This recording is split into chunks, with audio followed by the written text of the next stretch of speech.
Hello everyone, क्या हाल है? I hope सब बढ़िया होंगे। रिजल्ट आ चुका है सीए फाइनल मई 26 का। जो बच्चे पास हुए उनको all the best, congratulations future life के लिए। ठीक है, बढ़िया कॉर्पोरेट में आओ, प्रैक्टिस में आओ, टीचिंग में आओ, जो आपको करना है करो।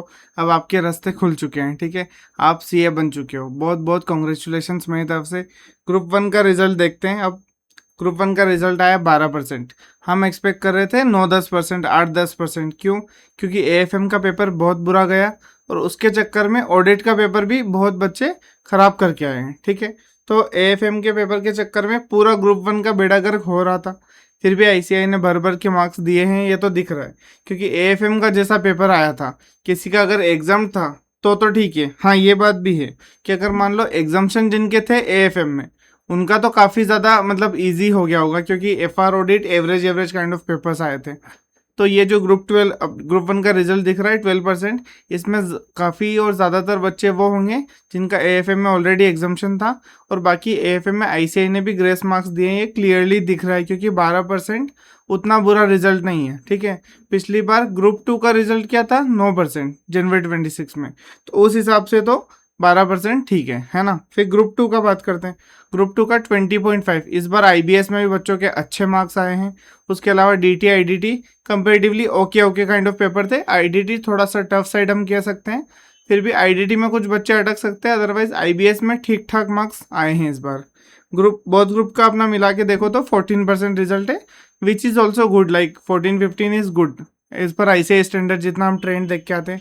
किसी किसी अटेम्प्ट में आईसीआई थोड़ा बढ़ा देता है, बट अदरवाइज 14% इज गुड। अब ये तो बात हो गई ग्रुप वन के, जो भी ग्रुप वन ग्रुप टू बहुत ग्रुप सारे रिजल्ट्स की। जो बच्चे पास हुए उनको बहुत बहुत बधाइयाँ, लख लख बधाइयाँ। बढ़िया, वेलकम टू द क्लब। आ जाओ हमारे साथ में। ठीक है, अब आ जाओ। सीए मेंबर्स बन चुके हो अब। जो डेटा लीक चल रहा था ना शुरू में, वो डेटा लीक में अब क्या हुआ कि वो मेंबर्स का डेटा लीक हुआ था। आपका नहीं हुआ, अब आप अब मेंबर बनोगे। ठीक है, पर चलो ये काम हो गया, बढ़िया शानदार। अब बात करते हैं हम उन स्टूडेंट्स की जो कहीं ना कहीं इस अटेम्प्ट में अनसक्सेसफुल है। फेल में वर्ड यूज़ नहीं करूँगा।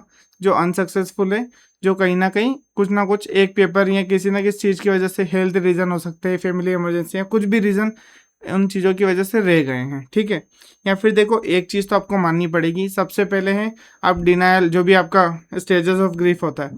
तो सबसे पहले मैं आपको यही बोलूँगा, कुछ गलती थोड़ी आपकी हो सकती है, कुछ गलती फैकल्टी की हो सकती है, कुछ गलती आईसीआई की हो सकती है।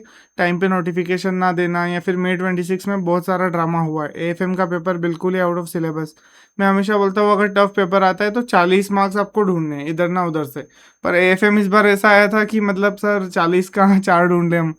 मैंने एक मीम देखी थी, उसमें आया था कि मतलब जो हैकर है वो काश हम सबको एएफएम में 25 मार्क्स ग्रेस दे दे, फिर भी टोटल होगा 27, क्योंकि एएफएम का पेपर ही मई 26 का ऐसा आया था। ओके, तो वो बात, एएफएम का पेपर ऐसा था, फिर भी ग्रेस मिला है। ठीक है, अब आपको क्या करना है ये बात करते हैं। देखो, टाइम का सबसे ब्यूटीफुल चीज़ है कि वो चेंज होता है ना।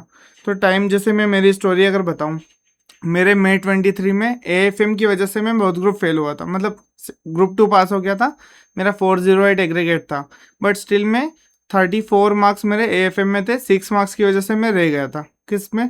एएफएम में। ठीक है, नवंबर 23 में भी एएफएम थोड़ा कहीं ना कहीं आई वॉज डिमोटिवेटेड कि यार मैंने एएफएम इतना अच्छे से प्रिपेयर किया था।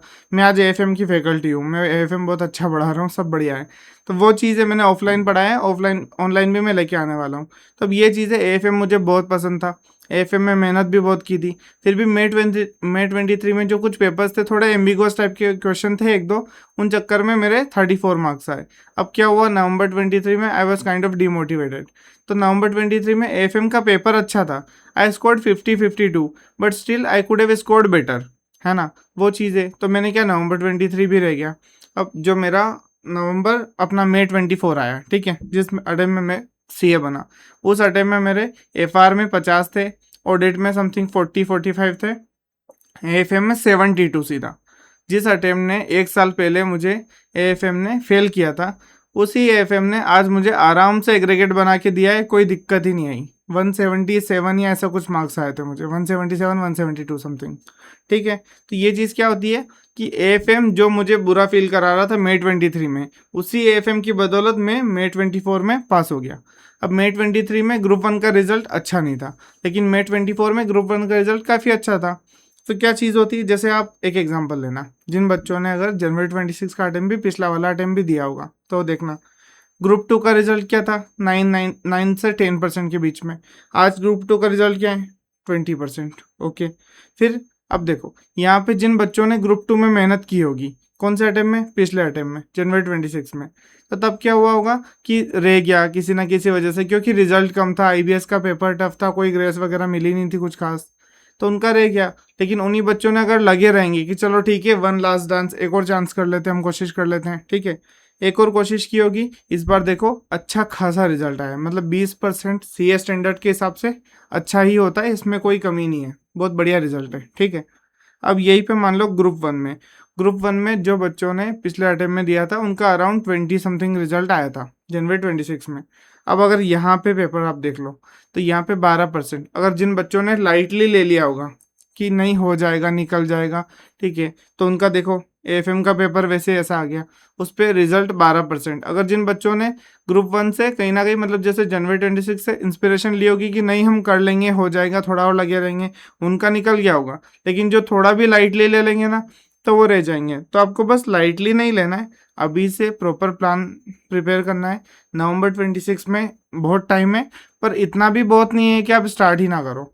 आप फिर वही अक्टूबर में सितंबर में सर इंपॉर्टेंट क्वेश्चन दे दो, सर ये कर दो वो कर दो, हम इंपॉर्टेंट क्वेश्चन भी लाएंगे, मैराथन भी लाएंगे, वो सब चीज़ें करेंगे। पर कहीं ना कहीं अभी से अगर थोड़ा स्टडी अगर ग्रो करेंगे, अगर धीरे धीरे मेहनत करेंगे तो आराम से क्लियर होगा, आराम से निकलेगा।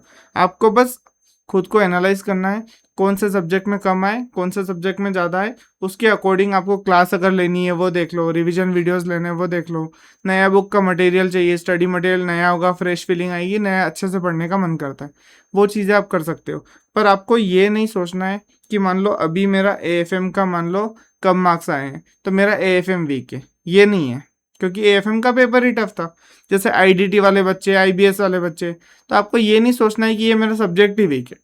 ऐसी बात नहीं है, अगर आप ढंग से पढ़ोगे, मेहनत करोगे तो वो सब्जेक्ट में भी आप फिर से स्कोर कर सकते हो, फिर से मार्क्स आ सकते हैं। ऐसी बात नहीं है, आपने एक बार में अज्यूम नहीं करना है कि ये मेरा सब्जेक्ट ही वीक हो गया, वो वाली चीज़ नहीं करनी है आपको, ठीक है। जैसे मेरा एएफएम मे 23 में कितने आए थे, मे 23 में 34, लेकिन मे 24 में कितने आए थे, 72। तो क्या मेरा एएफएम वीक था, क्या नहीं था। लेकिन मेरे ऑडिट में जो कि टफ पेपर था, ठीक है, मे 23 में मेरे आए थे 56, और मैंने नवंबर 23 में सोचा अरे मे 23 का पेपर तो ऑडिट का इतना टफ था, मेरे 56 आ गए, मतलब मैं तो ऑडिट में बहुत अच्छा हूँ, मेरे को तो एकदम कंसेप्ट क्लियर है। लेकिन नवंबर 23 का इतना मतलब रद्दी पेपर, इतना easy paper, and I hardly score 35 या 34, जबकि उससे लगभग डबल मैंने टफ पेपर में स्कोर कर लिया था। तो ऐसा प्रीवियस अटेम्प्ट का कोई ना बैगेज लेना है, ना उसको ऐसे मान के चलना है कि अरे अपन तो फोड़ के आए थे पिछले अटेम्प्ट में। आपको फ्रेशली नए अटेम्प्ट का सोचना है, नए अटेम्प्ट को कैसे करना है वो सोचो।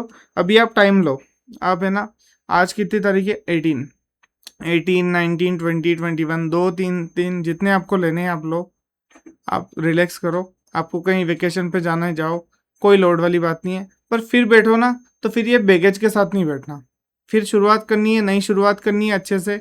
नवंबर 26 को हमको ये सोचना है ये हमारा आखिरी अटेम्प्ट है, तो पढ़ाई भी वैसे ही करनी है।